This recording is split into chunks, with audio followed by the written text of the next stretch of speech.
وبرکاتہ۔ اردو اور ہندی جاننے والے بھائی بیٹھیے، ہم خطبے کا ترجمہ بیان کریں گے انشاءاللہ۔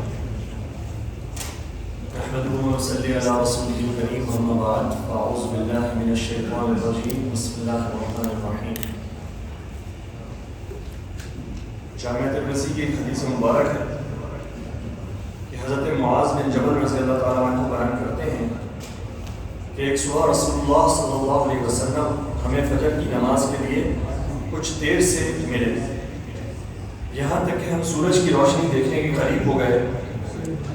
پھر آپ صلی اللہ علیہ وسلم جلدی سے تشریف لائے، نماز کے لیے اقامت کہی گئی، آپ نے نماز پڑھائی اور اسے مختصر رکھا۔ نماز کے بعد آپ نے فرمایا کہ اپنی صفوں میں اسی طرح بیٹھے رہو۔ پھر ہماری طرف متوجہ ہو کے فرمایا کہ میں تمہیں بتاتا ہوں کہ آج مجھے کس چیز نے روکے رکھا، کیا وجہ ہوئی کہ میں آج ذرا دیر سے آیا،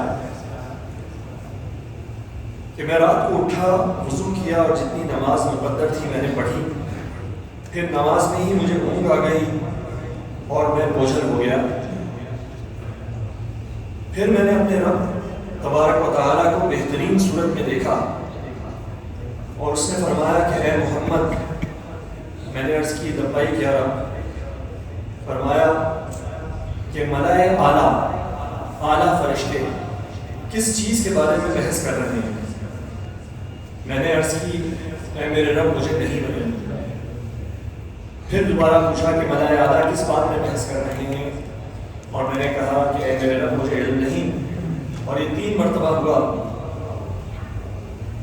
پھر میں نے دیکھا کہ اس نے اپنا ہاتھ میرے دونوں کندھوں کے درمیان میں رکھا، یہاں تک کہ میں نے اس کی انگلیوں کی ٹھنڈک اپنے سینے میں محسوس کی، تو ہر چیز مجھ پر واضح ہو گئی اور میں نے جان لیا۔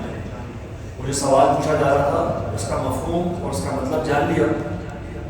اور پھر رب نے فرمایا کہ محمد صلی اللہ علیہ وسلم، میں نے عرض کی میں حاضر ہوں اے میرے رب۔ پوچھا کہ فرشتے کس چیز میں بحث کر رہے ہیں؟ میں نے عرض کیا کفارات میں۔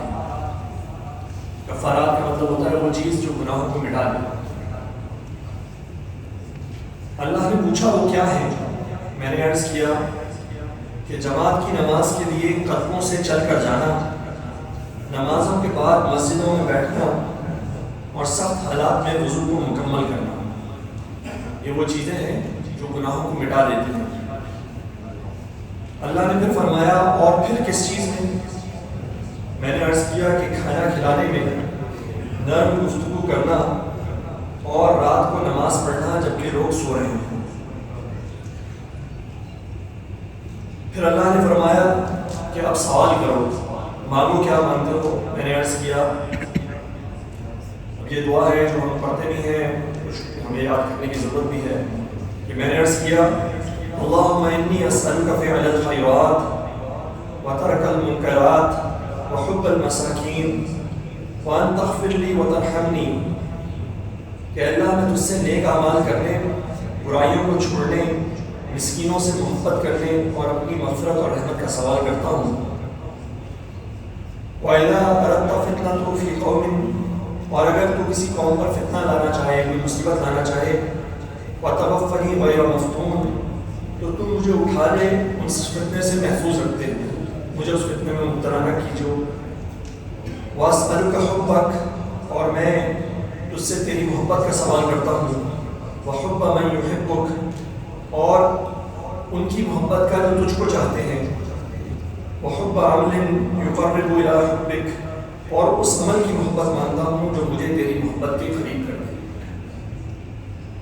پھر رسول اللہ صلی اللہ علیہ وسلم نے فرمایا، حضرت معاذ بن جبل کہتے ہیں کہ پھر آپ صلی اللہ علیہ وسلم نے ہمیں ہدایت کی کہ یہ جو میں نے کہا ہے یہ حق ہے، اسے سیکھو اور دوسروں کو بھی سکھاؤ۔ تو خاص طور پہ تلقین ہے اس دعا کو سیکھنے کی بھی اور انشاءاللہ آگے سکھانے کی بھی۔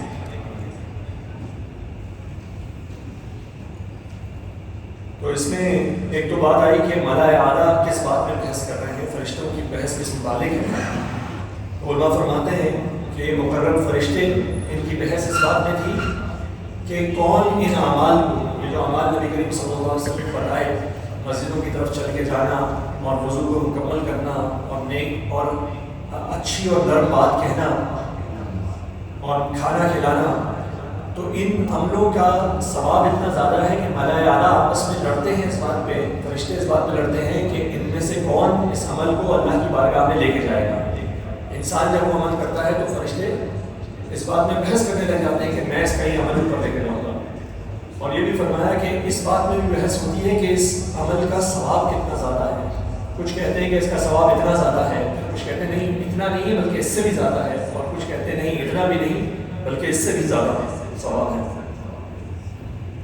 اور وہ اس بات پر رشک کرتے ہیں کہ انسانوں کو اس قسم کے اعمال اللہ سبحانہ تعالیٰ نے دیے ہیں جن کے ذریعے سے ان کے گناہوں کی معافی ہوتی ہے اور اللہ تعالیٰ ان کے درجے بلند فرماتا ہے۔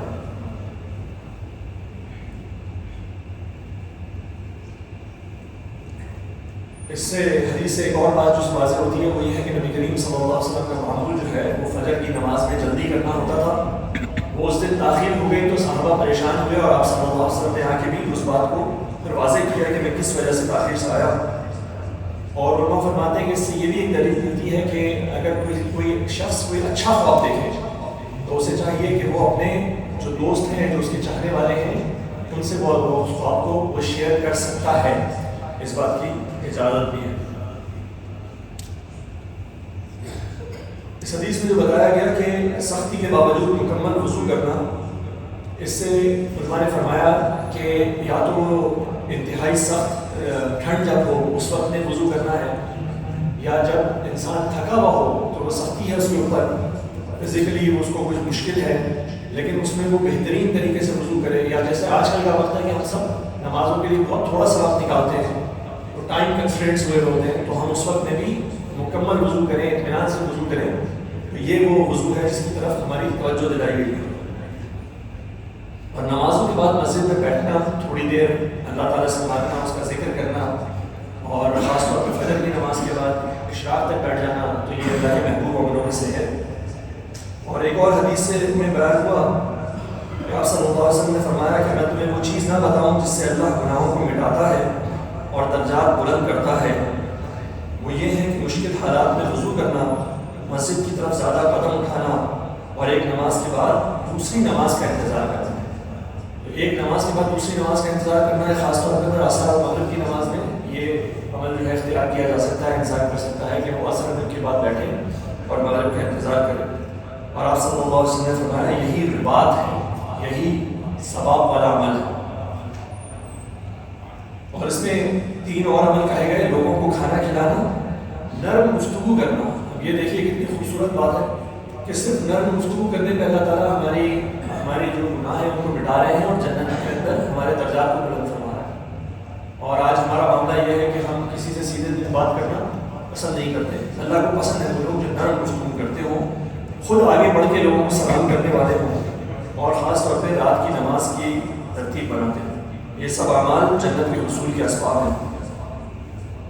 اللہ تعالیٰ سے دعا ہے کہ اللہ تعالیٰ ہمارے بھی گناہوں کو مٹا دے اور ہمارے درجات کو بلند فرما دے، اور ہمیں اپنی محبت اور اپنے چاہنے والوں کی محبت عطا فرما دے۔ آمین یا رب العالمین۔ جزاکم اللہ خیر و احسن۔